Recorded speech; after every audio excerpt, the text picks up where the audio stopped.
Hey, we're here at Mid-Ohio Sports Car Course. This is the first time I've ever been to this racetrack, and I don't think I could have gotten a better finish. Look at that. Guys are really excited about Mid-Ohio, just like I am.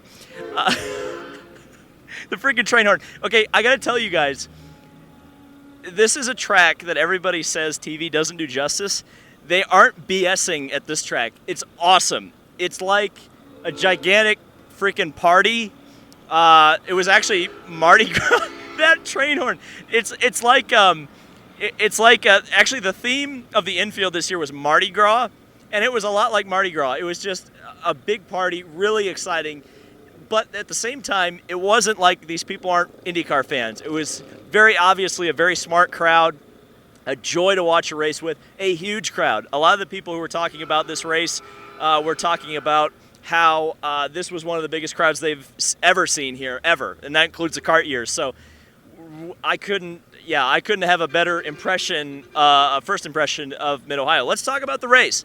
So obviously, it was weird. This was such a weird race because we saw so many people who were so strong early in the weekend, like Colton Herta and Spencer Pigot. And while they had good races, they weren't up at the front of the field. Qualifying, we saw Will Power put a half a second on everybody, even though it looked like maybe Alexander Rossi was going to get the pole. And then we get to the race, and things are completely different. And I have to say, MVP of this race is Firestone, because we had a super exciting race again, because there's a huge delta in performance between the red and the black wall tires. That was so key in what we saw at the end of the race. But let's not get ahead of ourselves. Start of the race. The big crash at the start with both of the Aero Schmidt-Peterson cars essentially taking each other out. Marcus Ericsson completely out of the race. James Hinchcliffe out of contention. And Takuma Sato also falling out of contention. We haven't seen a big first corner accident at Mid-Ohio in quite a few years. And funnily enough, it didn't cause a yellow. In fact, another caution-free race. We've seen yet another one of those. It seems like we've had a string of them, not counting Iowa. It seems the road course races are incredibly clean this year. It was the two-stop strategy versus the three-stop strategy. Again, the Firestone thing was a big key to that. Really, Ganassi pulled a fast one on everybody. Starting on the black tires versus the red tires was absolutely the way to go, running a red tire stint in the middle of the race. Felix Rosenquist and Scott Dixon tore through the field. You had Will Power and Alexander Rossi were able to stretch the red tires pretty long, but Alexander Rossi looked like he was really struggling on his tires quite a bit towards the end of the race especially. And then we kind of get to where Rosenquist he was on fire. He put a move on Will Power down in the S's that was just unbelievable. Unbelievable. And I really thought he was the guy who should have won this race. I thought he drove the best race. But Scott Dixon stuck with a two-stop strategy. Rosenquist actually went to a three-stop later in the race. And it looked like Dixon was going to win this thing hand over fist, and it was going to be an easy sixth win for Scott Dixon at Mid-Ohio. It wasn't that way. His tires were going off big time. Red tires, bad, towards the end of the race. And then you had the black wall tires with Rosenquist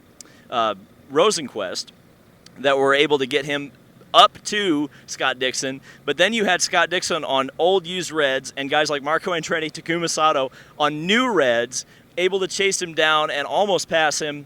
And then finally, Rosenquist made his way through the traffic, and that was just, as in terms of a last lap of a road course race, I don't think you can get any better than that, with Rosenquist and Dixon almost crashing into each other, the teammates, and then huge championship implications, to pull a Rick Allen thing. You had Newgarden run into Ryan Hunter-Reay, who I should talk about, who had a fantastic race and had the Ganassi guys taking each other out. He would have won the race. Freaking Newgarden ends up in the kitty litter, and championship-wise, Dixon wins the race. Rossi finishes ahead of Newgarden, and Newgarden doesn't even have a good points day because he finished a lap down. Wow.